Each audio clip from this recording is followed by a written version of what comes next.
Well, that's kind of different for an isekai, the neat character that gets reincarnated into another world but wants to remain a neat. Despite the fact that his cute little sister will not let him be a NEET. But he also has the difficulty of not turning his little sister into a NEET as well. Yes, am I actually the strongest? I think the last isekai show that I have to do my first impressions for the summer 2023 anime season.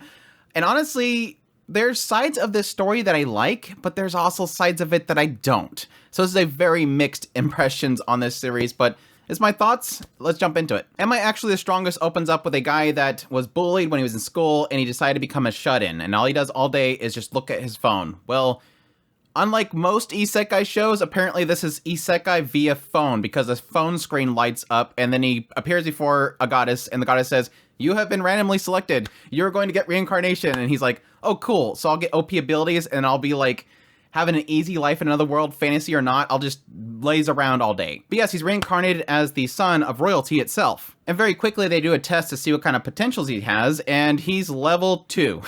Level 2.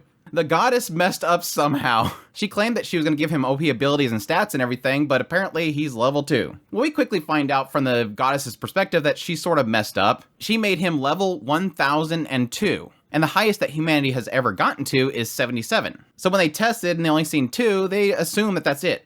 He's not going to be 100 plus. Well, through this test, they also find out that he has no attribute to any sort of element, fire, wind, or anything. So the king decides to act as if the child died at birth, and they just discard him into the nearby forest. While here, as an infant laying in the middle of the forest, he's confronted by this big demon wolf. And he utilizes his special ability, which is barriers, to essentially throw things at this wolf and make it submit. And obviously she's very curious, what is this infant? Is this the reincarnation of the demon lord? And he decides to use the barrier to make himself talk and tell it, yes, I am the next demon lord or something. And so it quickly wants to serve him. And then he's hungry. And then she decides to turn into a human form in order to produce milk. But then she realized that she'd have to sleep with him in order to get the producing milk. And then she's about to do that. And he says, no, stop. Well, thankfully, help arrives in the form of Gordo Zenfis, which is a relative of the king himself. He knew that this child was going to be here discarded and wanted to save it. So he ends up bringing him into his family. And that's where this guy that's reincarnated, which his name is Heart,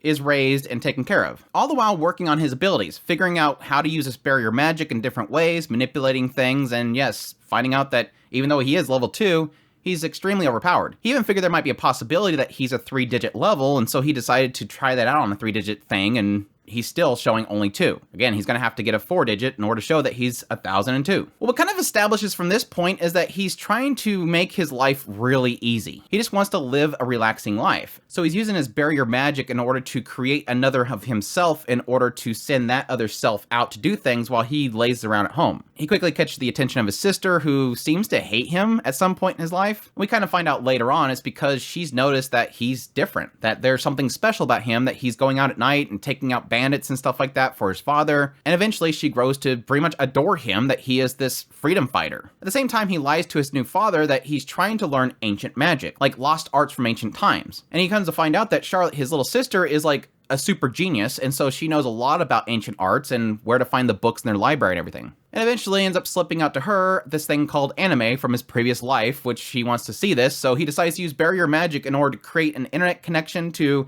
his previous world so that he can stream anime on these barrier created screens so that Charlotte can watch it, and then she doesn't want to do anything but watch anime, so he's afraid that he's turned his sister into a NEET, and so he has to start to not let her watch the anime, and at the same time fighting evil guys as this mysterious Code Geass looking character. And eventually he ends up meeting his actual siblings, the new son and daughter of the king that discarded him, to which he quickly beats up the boy. So my thoughts on Am I Actually the Strongest?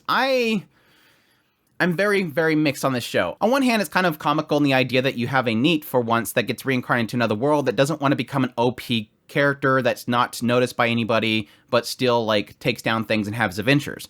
He really wants to be a shut-in. He's doing everything he can to make sure that he doesn't do anything else, but unfortunately, things are happening around him that he's not turning a blind eye to. His father comes home with a bunch of people that were ambushed, and so he goes out and heals them and goes back into his room. His sister and mother is in danger somewhere else. He darts out there, beats them up, then comes back home. And yes, technically he's using barrier magic to duplicate himself, make a clone of himself, but then that clone of himself wants to be a shut-in too, so That doesn't help him. What's sort of kind of losing me is the aspect that, yes, Heart is just stupidly overpowered. Like, everything that he wants to do, he can do. His barrier magic apparently does everything. Typically with barrier in my mind is this idea of creating this enclosed area that things cannot enter or exit. But he's using barrier magic to do everything. Move himself, make a vocal cord for himself when he was an infant, create a clone of himself, create TV screens, make an internet connection to his previous world, apparently connecting himself through worlds.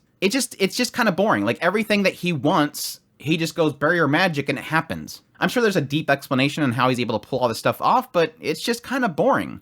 Everything is easy. So typically with these overpowered character type of stories, I need something else in it that is interesting. And yes, a lot of my entertainment so far has kind of come from Charlotte, the little sister. She's adorable. Let me be perfectly honest. She is a smile worth protecting. She is too cute. So yes, it kind of helps shave off my boredom and the idea that he's just trying to essentially protect his sister's smile, make her happy. And she's the one that's really kind of driving him to do anything that's not boring. So while he's just sitting around, she's forcing him to have to get involved with, different disputes and stuff, and go out there and be an overpowered main character. He's becoming the hidden superhero of the animes that she's getting obsessed with. He goes out there and he's forced to have to say embarrassing things as she's watching from this barrier-created monitor that's showing her what's happening. He's creating an anime for her to be entertained by. She's super cute, and yes, like I said before, she's a super genius, and so there is this kind of comical aspect of it, of him not wanting to ruin her. Like, my parents told me to take care of her, and I'm allowing her to get absorbed into anime and become a NEET, basically. So it's that juggle of giving her what she wants because she wants it, but at the same time trying to remove it from her so that she doesn't get too involved with it. And that's really been the only real enjoyment I've had of the show. Unfortunately, characters like Flay, which gave me a huge chuckle early on with this whole milk thing, just kind of disappears. Like, she's not even existent, other than to burn an entire building full of bandits and kill him off. There is a comical aspect in Heart not understanding that he's OP, knowing that he's OP, but at the same time, others not understanding how he's OP either because everybody believes that he's level 2. But again, that only stretches so far. Like, there's only so many times I can see him be OP to a character and then go, how is that impossible because you're level 2? So again, like I said at the very beginning, it's a very mixed show for me. Like, on one hand, I do get enjoyment out of certain things, but on the other hand, it just doesn't really have anything that's worth talking about. I'm sure eventually he's going to catch the interest of the king, and the king's going to be like, okay, well, we're going to welcome you back in because you're overpowered, but then he's gonna go, no, I have this family over here. Visually, it's okay. Like, I've enjoyed a lot of it. There's a lot of really decently done perspective shots and lighting and stuff like that. There is a bit of oversaturation that they really, really love doing, which I do kind of hate. Like, most of the time, whenever Charlotte's on the screen, I'm like, I can barely see if she's on the screen or see any sort of detail on her face because it's all kind of blending because it's so bright. But I don't know. I'm not really quite sure what that artistic choice is. I think a lot of the comedy early on with Flay was really good. Like I said, that's why it's kind of sad that she's seemingly non-existent in the show anymore. It does sort of present that issue where you have a character who is raised by a family for 9 years, from infancy, 9 years, so he's pretty much spent almost as much time in this world that he did the previous world with this new family, and yet it doesn't seem like he has any sort of connection to any of these people, which is kind of mind-boggling. Like, he acts like a stranger to the mother, he acts like a stranger to the father, and yes, he did want to be a shut-in himself, but at the same time, this isn't like that deep of a thinking show, so at least show some signs that it makes sense.